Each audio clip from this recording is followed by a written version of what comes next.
ये आखिरी सप्ताह यीशु मसीह का जो यरूशलेम में बीतने वाला था, आखिरी समय जो बीतने वाला था, इस समय में जो जो घटनाएं हुई आप उसको देखिए। यीशु मसीह यहाँ से सीधे मंदिर में जाते हैं, मंदिर में जाकर देखते हैं कि लोग व्यापार कर रहे हैं, परमेश्वर के मंदिर को डाकुओं का खो बना दिया है। यीशु मसीह ने लोगों को डांटा, वहाँ सब कुछ उलट पुलट कर दिया, सबको भगाया, लेकिन इस बात पे कोई गौर नहीं करेगा। सबको पाम संडे मनाना है, सबको एक दिन दिखाना है, अपने आप को महान दिखाना है कि हम प्रभु के बड़े अच्छे लोग हैं। लेकिन अगर आपके जीवन में, जैसे वचन में लिखा है कुरिन्थियों के पत्री में कि क्या तुम नहीं जानते कि तुम्हारा शरीर परमेश्वर का मंदिर है, अगर इसे कोई नष्ट करेगा तो परमेश्वर उसे नष्ट करेगा।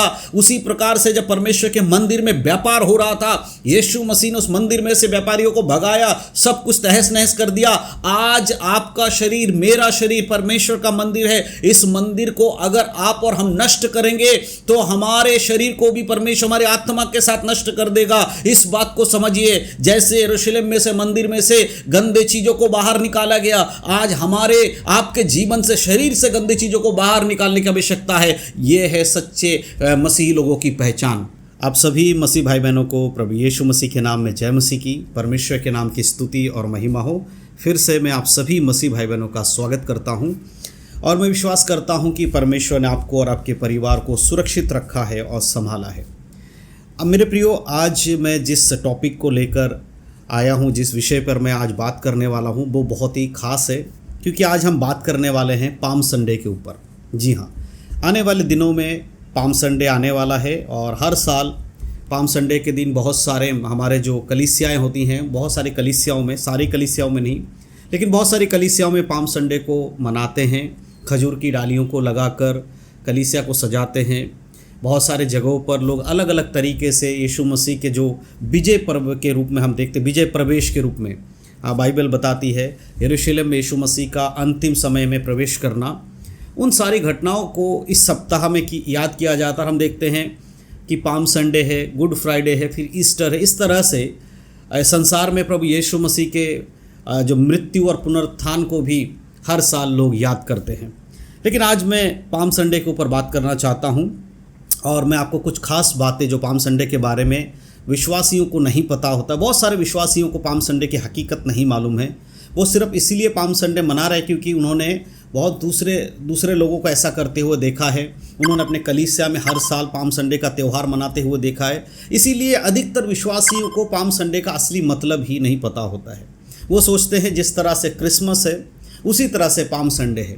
लेकिन यहाँ पर कुछ बातों को समझना बहुत ज़रूरी है। क्रिसमस के बारे में बाइबल में कोई वचन नहीं दिया गया है, लेकिन पाम संडे के समय जो घटनाएं हुई हैं उसके बारे में बाइबल में कुछ घटनाओं को हम देख सकते हैं और उस पर हम चर्चा करेंगे और उस पर हम बात करेंगे। पाम संडे केवल एक ऐसा रीति रिवाज नहीं है जो हर एक विश्वासी को साल में एक बार करना अनिवार्य है। ऐसा कोई रिवाज नहीं है। ये घटना एक ही बार हुआ है जब यीशु मसीह संसार में थे।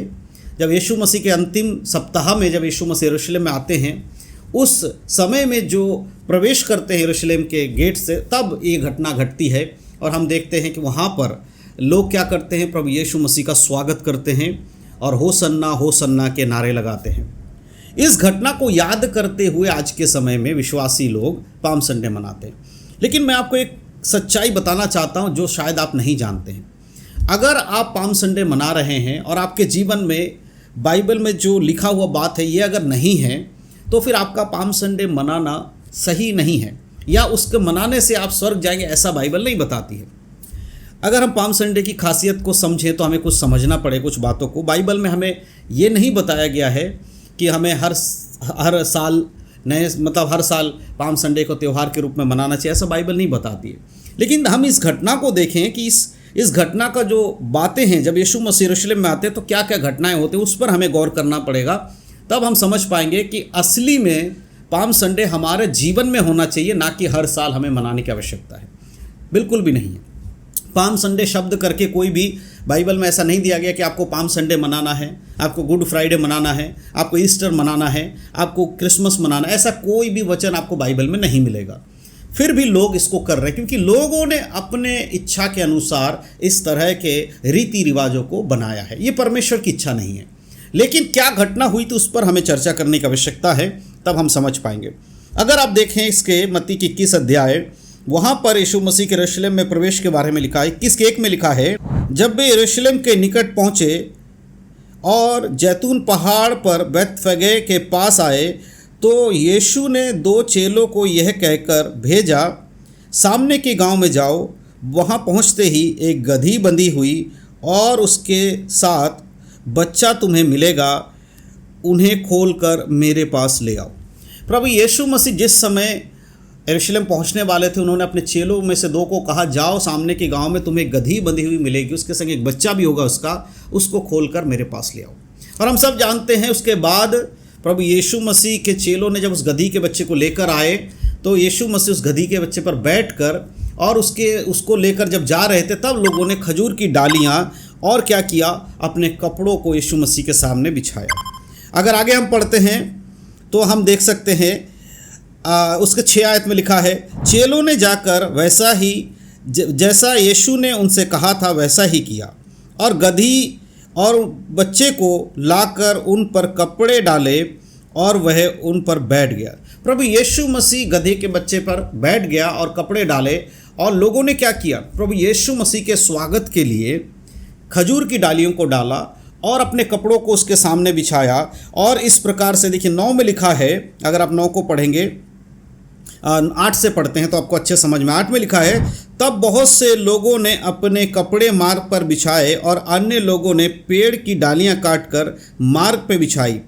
ठीक है, कपड़े भी डाले, पेड़ की डाली यानी खजूर की डालियों को डाला और यीशु मसीह के स्वागत में उन्होंने इस कार्य को किया।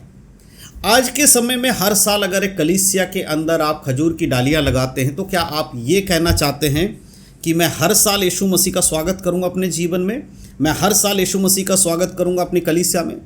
कहने का अर्थ क्या इससे पहले साल यीशु मसीह नहीं आए थे आपके जीवन में? इससे पहले साल कलीसिया में यीशु मसीह नहीं थे कि आपको हर साल यीशु मसीह को उसी रीति से स्वागत करना जिस तरह से आपने पिछले साल किया है? देखिए, मैं यहाँ पर ये नहीं कह रहा हूँ कि आप यीशु मसीह को अपने जीवन में कार्य करने नहीं देना है, मेरा कहने का अर्थ ये नहीं, परंतु मैं ये बताना चाहता हूँ, क्या ये एक स्वभाव बन गया है, क्या ये एक तरीका बन गया है कि आपको हर साल यही चीज़ करना है? जबकि इसका आत्मिक अर्थ ये है, जब हम एक बार उद्धार पाते हैं तो हमें उद्धार की बातों में आगे बढ़ना है। पौलुस अपने पत्री में लिखते हुए बताते हैं कि अब तक तुम्हें सियाना हो जाना चाहिए था, लेकिन अब भी तुम बच्चों की तरह दूध पी रहे हो। अब तक तुम्हें समय के अनुसार क्या हो जाना चाहिए था, गुरु बन जाना चाहिए था, लेकिन अभी भी तुम पुरानी बातों को लेकर एक बच्चे के समान जीवन जी रहे हो। मैं आपसे पूछना चाहता हूँ, कितने साल से प्रभु यीशु मसीह में विश्वास करते हो? आज भी आप उन्हीं कामों को कर रहे हैं जो एक शुरुआती विश्वासी करते हैं, है ना? कमज़ोर जो अभी शुरू में यीशु मसीह पाए, अभी आत्मिक रूप से ताकतवर नहीं हो, मजबूत नहीं हो पाए, जो कमज़ोर एक विश्वासी वो कर रहे हैं। लेकिन आप इतने सालों से हैं प्रभु में, हर साल आप अगर इस तरह का जीवन जी रहे हैं कि आप एक शुरुआती मसीह जैसे लग रहे हैं, तो फिर आपका मसीह में आप परिपक्व कब होंगे? क्या यीशु मसीह के आने के बाद आप परिपक्व होंगे? नहीं मेरे प्रियो, आज अभी हमें अपने आप को परिपक्व करना है। पाम संडे का ये बातें जब यीशु मसीह का वो स्वागत कर रहे थे तो आप देखेंगे यहूदी लोग जो यीशु का स्वागत करते वो कोई भी इसलिए यीशु का स्वागत नहीं कर रहे थे कि यीशु मसीह उनका उद्धार करता है, परंतु उनको ये लग रहा था कि अब यीशु मसीह हमें हमारा राज्य देंगे, यानी कि दाऊद का जो सिंहासन है वो अब हमें मिलेगा। हमें रोमी साम्राज्य के हाथ गुलामी से हमें आज़ाद करके हमारा नया लीडर, हमारा नया राजा आया है, वो है यीशु मसीह। यहूदी लोग यीशु मसीह को यरूशलेम में जो लोग उसका स्वागत कर रहे थे उसमें से अधिकतर लोग ये सोचते थे कि यीशु मसीह कौन है? एक राजा है, फिजिकल रूप में, है ना, संसारिक रूप में एक राजा है।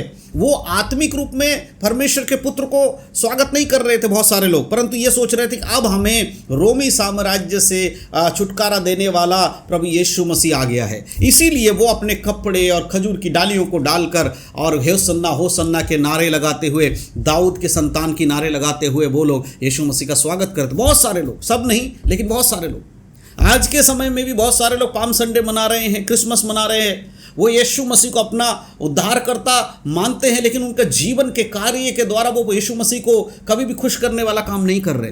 बहुत सारे लोग पाम संडे मनाते हैं, गुड फ्राइडे मना रहे, ईस्टर मना रहे, क्रिसमस मना रहे, लेकिन उनके खुद का जब व्यक्तिगत जीवन देखें, उस जीवन में पाप है, बुराई है, झूठ है, व्यभिचार है, गलत काम है, ये सारी चीज़ों को वो साल भर करते हैं। एक दिन वो अपने आप को पवित्र दिखाने की कोशिश करते हैं। क्या आप भी उन्हीं की तरह हैं?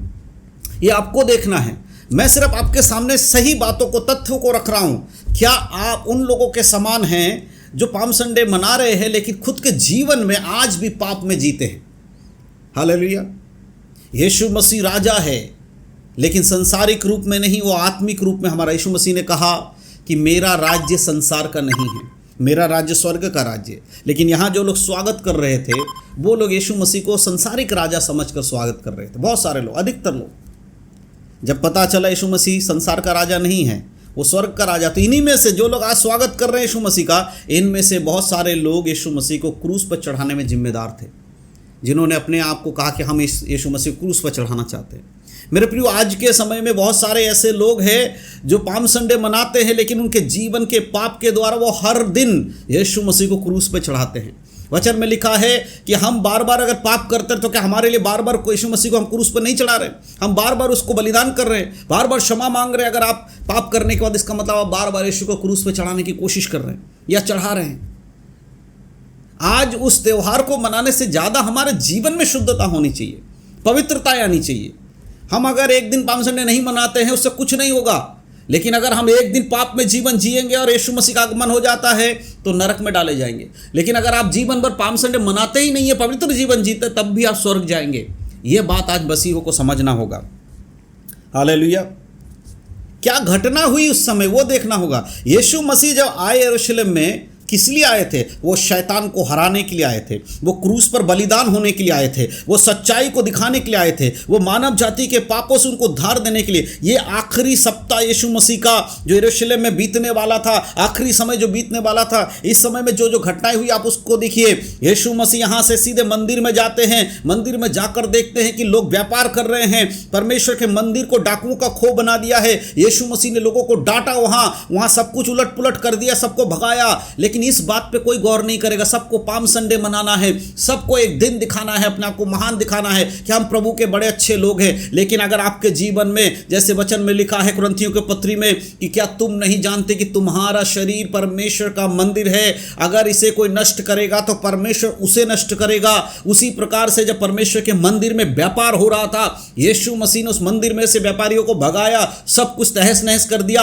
आज आपका शरीर, मेरा शरीर परमेश्वर का मंदिर है। इस मंदिर को अगर आप और हम नष्ट करेंगे तो हमारे शरीर को भी परमेश्वर हमारे आत्मा के साथ नष्ट कर देगा। इस बात को समझिए। जैसे यरूशलेम में से, मंदिर में से गंदे चीजों को बाहर निकाला गया, आज हमारे आपके जीवन से, शरीर से गंदी चीजों को बाहर निकालने की आवश्यकता है। यह है सच्चे मसीही लोगों की पहचान।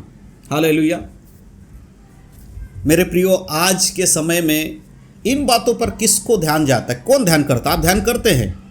आपका जीवन कैसा है?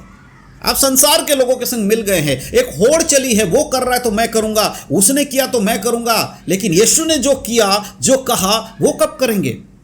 चर्च में हो रहा है इसलिए आप कर रहे हैं, कलीसिया में हो रहा है इसलिए आप कर रहे हैं, विश्वासी कर रहे हैं इसलिए आप कर रहे हैं, क्रिश्चियन लोग कर रहे हैं इसलिए आप कर रहे हैं। लेकिन जो यीशु ने किया उसको कब आप करेंगे? कलीसिया, आज जो कलीसिया है, आज के समय में जो कलीसिया बन चुकी है, वो यीशु की बनाई हुई कलीसिया से कहीं अलग होती चली जा रही है। अधिकतर कलीसियाएं, सारी कलीसियाएं नहीं, बहुत सारी कलीसिया आज भी प्रभु यीशु मसीह के वचन पे चलने वाली कलीसिया है। लेकिन अधिकतर कलीसियाएं आज वचन को तोड़कर, वचन से हटकर अपनी बुद्धि, अपनी समझ के अनुसार चल रहे हैं। जो मन में आ रहा है वो कर रहे हैं, जैसा दिल कर रहा है वैसा चल रहे हैं, जैसा त्यौहार मना रहे हैं। पवित्रताई में कोई बंदा चलने के लिए तैयार नहीं, कोई व्यक्ति चलने के लिए तैयार नहीं है। हालेलुया। पाम संडे का असली मकसद क्या है वो समझना होगा। पाम संडे जो आप आज अगर मना रहे हैं उसको आपको देखना होगा वो बाइबल आधारित है या नहीं है। एक दिन त्यौहार मनाने से आपका कुछ लाभ नहीं होने वाला, लेकिन पाम संडे का असली मकसद क्या? यीशु का आगमन यरूशलेम में शैतान के बंधनों को तोड़ने के लिए, मृत्यु को ख़त्म करने के लिए, पापों से उद्धार देने के लिए, एक पापी का मन फिराने के लिए, स्वर्ग राज्य के वारिश बनाने के लिए। ये है उसका असली मकसद। अगर आपके जीवन में ये बातें नहीं हैं, अगर आप यीशु मसीह के दूसरे आगमन पर उसके संग नहीं जाने वाले हो, आपका जीवन अगर आज पवित्रता का नहीं है, तो मेरे प्रियो, ये पाम संडे मनाना आपके लिए व्यर्थ है, इसका कोई लाभ नहीं है। इसीलिए अगर पाम संडे आप नहीं भी मनाते हैं, कोई फ़र्क नहीं पड़ेगा। बाइबल में ऐसा नहीं लिखा है जो पाम संडे नहीं मनाएगा, सेलिब्रेट नहीं करेगा, वो नरक में जाएगा। एक भी वचन नहीं लिखा है। लेकिन बाइबल में ये ज़रूर लिखा है जो पवित्रता में नहीं चलेगा, जो यीशु मसीह के वचन पर नहीं चलेगा, वो नरक में डाला जाएगा। ये बाइबल में क्लियर लिखा है। जिस किसी का नाम जीवन की पुस्तक में नहीं मिला उसको नरक के यानी आग के कुंड में डाला गया, दूसरी मृत्यु में फेंक दिया गया। ये बाइबल में लिखा है। लेकिन कहीं पर भी नहीं लिखा है जो क्रिसमस नहीं मनाएगा, जो पाम संडे नहीं मनाएगा, जो गुड फ्राइडे नहीं मनाएगा, वो नरक में डाला जाएगा। हमारा जीवन देखना बहुत ज़रूरी है। पाम संडे की असली चीज़ों को समझना बहुत ज़रूरी है। आज लोगों को ये चीज़ समझना होगा मेरे प्रियो। हालेलुया। परमेश्वर के वचन में इन सब बातों को दिया गया और हमें देखना है। एक त्यौहार हमारे लिए संसारिक रूप में इम्पॉर्टेंट है या प्रभु का वचन जिसे हम पढ़ते और समझते हैं। हालेलुया। तो मैं विश्वास करता हूँ कि आप इन बातों को समझ पा रहे हैं। ज़रा गौर कीजिएगा, एक बार अपने जीवन को परखिएगा कि आप किस प्रकार का जीवन जी रहे हैं मसीह में। कैसा जीवन आप जी रहे हैं? क्या वचन के अनुसार जी रहे हैं या संसारिक बातों में जी रहे हैं? मेरे प्रियो, पाम संडे का असली मकसद देखिए, यीशु मसीह राजा है, केवल इस संसार में नहीं, वो हमारे जीवन का अनादिकाल का राजा है। उसका राज्य संसार का नहीं है, स्वर्ग का राज्य है। इसीलिए उसको स्वागत हमें स्वर्गीय बातों में भी करना है। हमारे जीवन को संभालने वाला यीशु मसीह है। वो हमारे लिए मृत्यु को सह गया, उसने हमारे पापों को सह लिया। इस बात को ग्रहण करके जब हम अपने जीवन को पवित्रताई में चलाते हैं, हमारे लिए वो गुड फ्राइडे, पाम संडे सब कुछ हो जाता है, क्योंकि हम उसके वचन के अनुसार चलते हैं। क्या आपका जीवन पवित्र है? क्या आप यीशु मसीह के वचन के अनुसार चलते हैं? यह आज आपको और हमें देखने की आवश्यकता। हालेलुया। मैं विश्वास करता हूं कि आप मेरी बातों को समझ पा रहे हैं। अगर मेरी बातों को आप समझ पा रहे हैं तो एक बार ज़रूर अपने जीवन को परखिएगा। हालेलुया। परमेश्वर सब बातों के द्वारा आप सबको आशीष दे। मैं विश्वास करता हूं कि आज जो भी बातें मैंने आपको बताया आप समझ पाए हैं और इन्हीं के अनुसार अपने जीवन को जांचिएगा और पढ़िएगा। मत्ती की किताब 21 अध्याय से लेकर आगे सारी बातों को पढ़िए, आपको पता चलेगा किस प्रकार प्रभु यीशु मसीह का जो विजय पर्व हम कह सकते हैं, प्रवेश, विजय प्रवेश जो यरूशलेम में होता है, उसको हम देख सकते हैं। आप मत्ती की किताब उसके 21 से लेकर पढ़िए, है ना। मरकुस 11 से पढ़िए, उसके बाद लूका 19 अध्याय से पढ़िए, यूहन्ना 12 अध्याय से पढ़िए। आपको इस सारी बातों को आप वहाँ अच्छे से पढ़ पाएंगे। आज ज़रूर इन बातों को अपने बाइबल खोल के एक बार पढ़िएगा, ज़रूर आपको सच्चाई समझ में आएगा। केवल कलीसिया में जाके प्रचार सुनने से नहीं होगा, हमें खुद भी बाइबल पढ़ना है, खुद भी बाइबल के अनुसार देखना होगा। हालेलुया। तो इन सब बातों के द्वारा परमेश्वर आप सबको आशीष दे। विश्वास करता हूँ कि परमेश्वर ने आपको बुद्धि दिया समझने के लिए। आगे भी परमेश्वर के वचनों में आप सब बढ़ते रहें, मैं यही परमेश्वर से विनती करता हूँ। और प्रभु यीशु मसीह के नाम में आप सभी को जय मसीह की। God bless you.